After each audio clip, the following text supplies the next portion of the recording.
In the early 19th century, a revolution was brewing in the vast savannas and arid plains of northern Nigeria.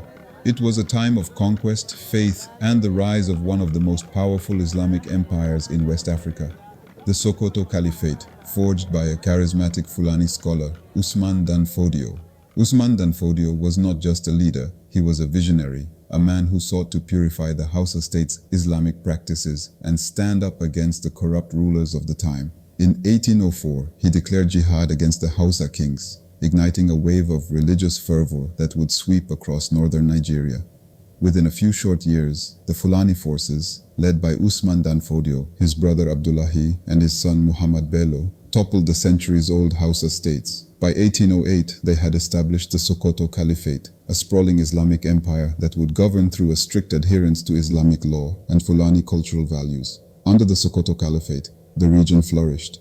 Islamic scholarship and governance shaped every aspect of life. The caliphate was divided into emirates, each ruled by an emir loyal to the Sultan of Sokoto. This powerful Islamic state controlled trade, justice, and the spiritual life of the people for over a century. While the Fulani ruled the north, another force was making its move in the south. In 1861, far from the Islamic stronghold of Sokoto, the British set their sights on Lagos, a bustling port city. They sought to curb the transatlantic slave trade and secure control over commerce in West Africa. With Lagos now a British colony, the foundation for a new power was laid. From their foothold in Lagos, the British began their methodical expansion into the Nigerian interior. By the late 19th century, they had annexed vast territories through trade agreements and military campaigns, imposing their rule over the diverse peoples of southern Nigeria.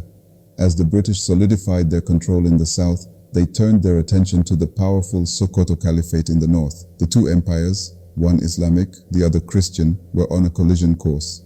In 1900, the British declared the Protectorate of Northern Nigeria, setting the stage for the fall of the Fulani Empire. Led by Frederick Lugard, British forces marched northward, waging war against the Fulani Emirates. In a decisive campaign in 1903, they captured Kano and Sokoto, breaking the military power of the Caliphate. Having subdued the north, the British sought to create a unified colony.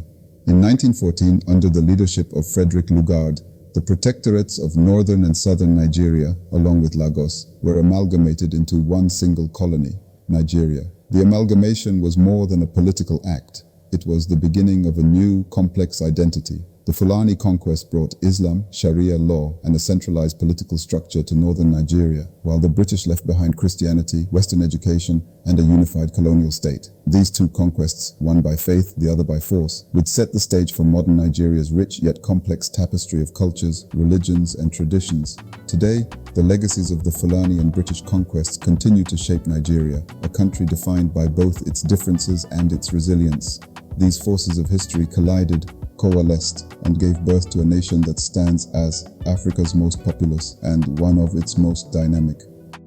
Conquests and collisions, faith and empire have woven the tapestry of modern Nigeria, a story of struggle and survival, of power and politics that continues to echo through the halls of history.